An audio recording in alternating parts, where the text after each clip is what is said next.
A gutsy win by a team that just knows how to win gutsily. Let's talk about it. So the Pies took on the Dockers Thursday night. 5-day break, 4 stars not playing. The media was saying they're setting a VFL side. If I was Fremantle, I'd be really offended. They're not taking this game seriously. And in that same week, the media were just having their biggest go at Fremantle. They're weak, they're this, they're that. I thought they were going to be top 4. Where are their finals credentials? All this stuff, and just burying them into the ground. So we knew that when we got there to Perth, to Optus Stadium, that Fremantle were going to come out and absolutely just give us everything they had, and far out. They came out strong. So this Fremantle side, we made them, I don't know if we made them look like that or they made themselves look like that, but they looked like they had just won the last 3 premierships in a row and just were putting us to the sword in that first 10 or so minutes. They looked so clean. They kicked 2 goals pretty much without us touching the ball. They looked faster than us. They just ate us all up. They just really ate us up. And then we kick 8 of the next 12 goals. We get it on level pegging.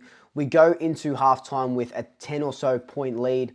And then that second half was when we really, really, really turn it on. Now, I said it at the start of the video. This team knows how to win with guts, right? This was, look, it was a backs against the wall sort of game, in the sense that, people, not in the sense that Fremantle was sort of their backs against the wall because they got embarrassed by St Kilda last week.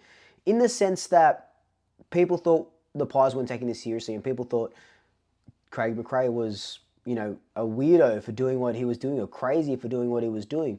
But this game was earmarked for a long time for those 4 players to sit out. It was a 5-day break, and no team this season has won off a 5-day break. Not even Brisbane, who are 7-1 at the moment, who are likely to go 8-1 when they play North Melbourne. Not even Adelaide. So we're the only team so far this season to win off a 5-day break. And you could see that we did start a little bit slow, and then we get back into the game. But at the end of the game, to play how we did, we had no right, especially, again, coming off a 5-day break, coming off a little bit of that travel, which I'm not going to be talking too much about the travel because it is what it is, and coming off a hard-fought game against Geelong last week. So that you can see why Craig McRae was resting players more last week, and me and Brodie Holland talked about it on our show, to play in this game, because he knew it was going to be a little bit harder, a lot hotter, more running was needed, and it just paid off in dividends. Now, we'll talk about the individual players or some players and stuff like that a little bit later, but what I do want to say is we had 23 contested marks today, 16 intercept marks, which is just, I think I read somewhere that 16 intercept marks is the second most the third most or something in the last decade or so, which is crazy. Billy Frampton, Darcy Moore, Jeremy Howe could have been a little bit better, but Frampton has really, you got to think that at the start of the year, Frampton and Dean were nowhere near it. It was pretty much just Reef, and Reef was doing fantastic.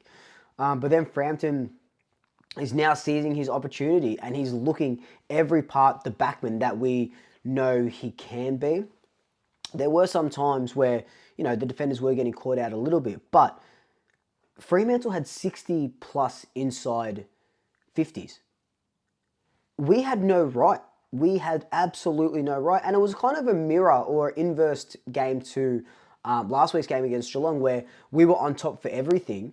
This time, Fremantle were on top for everything, and we won. But in saying that, last week I said we looked really good. We were winning everything, and then the better team lost on the day, right? Geelong played that one really good quarter, and then they won.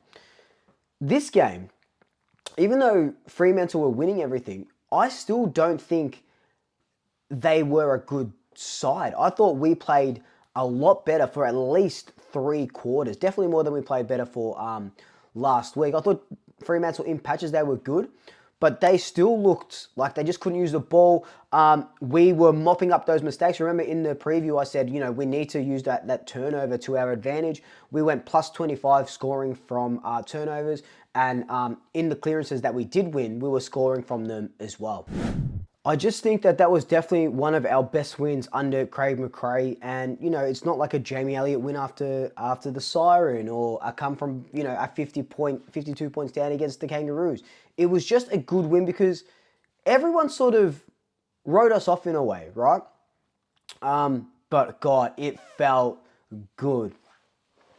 Now, performance-wise, Jamie Elliott, 6 goals, 2.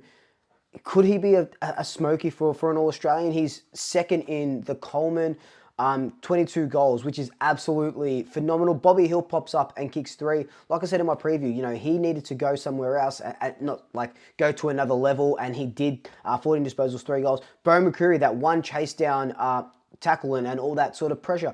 Lachie Schultz, before he got concussed, was just everywhere, and he comes back to his home state and just, or not his home state, sorry, where he played before, and just put on a performance for the ages, and he's just gone to places, and unfortunately a couple of injuries, and now we won't see him next week against the Crows. Darcy Moore, you know, the captain and the president of the AFL Players Association, said that the game should have been stopped. 100% it should have been stopped. So I'm glad he called that out. Lockie Sullivan, Oleg Markov did his job. You know, and this is a game, you got to think that we did this, yes, without those 4 players. Nick Daicos was tagged pretty well, even though he was getting held at every bloody contest, but he was tagged pretty well. Kicked the goal, could have kicked 2, steal side bottom, didn't have much of the ball. Jack Crisp was the only player to have 20 plus disposals for the Pies. He was playing off a wing usually. He went inside mid without the likes of Pendles and Goey and stuff like that. So you absolutely love to see that. Perryman, I could go through the list and tell you every single guy that just, they did their job. They did what they needed to do. And this is a Collingwood performance for the ages. And, you know, at the start of the year, oh, they're too old, they're too slow. That is what experience looks like. Experience looks like that sort of win. When Fremantle were coming hard right at the end, experience stood up. When Fremantle came right at the start, kicked the first 3 goals or whatever it was, experience stood up, and we didn't panic, and we go on and we, you know, get some cheap goals, and we sort of go from there. When we needed those goals, experience stood up. When we needed calm, experience stood up. So don't discount these Magpies, these old experienced Magpies at your own peril, because we will fucking step up when we need to. These are the sort of wins where at the end of the season, you know, win, lose or draw in the finals or whatever it is, you'd look back and go, this defines us. This win will define Collingwood for the rest of the season. We might lose a few more matches, right?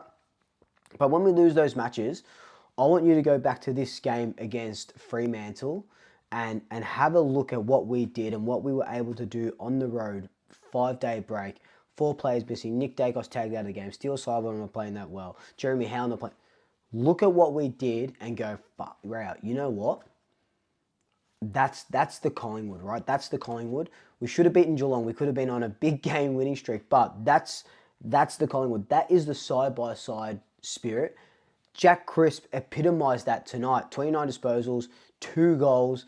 You know, you can tell that, you know, a friend said you can tell that last week that miss was on his mind and was keeping him awake at night, because he put in a performance for the ages there. 246 consecutive games, broke his record from last week. That game sums up Collingwood's side-by-side spirit, and I am absolutely here for it. I am absolutely here for it. That game will define our season. Guys, like, comment, subscribe, tell your family, tell your friends, tell your pets, and until next time, double checkers. I'll swoop you later.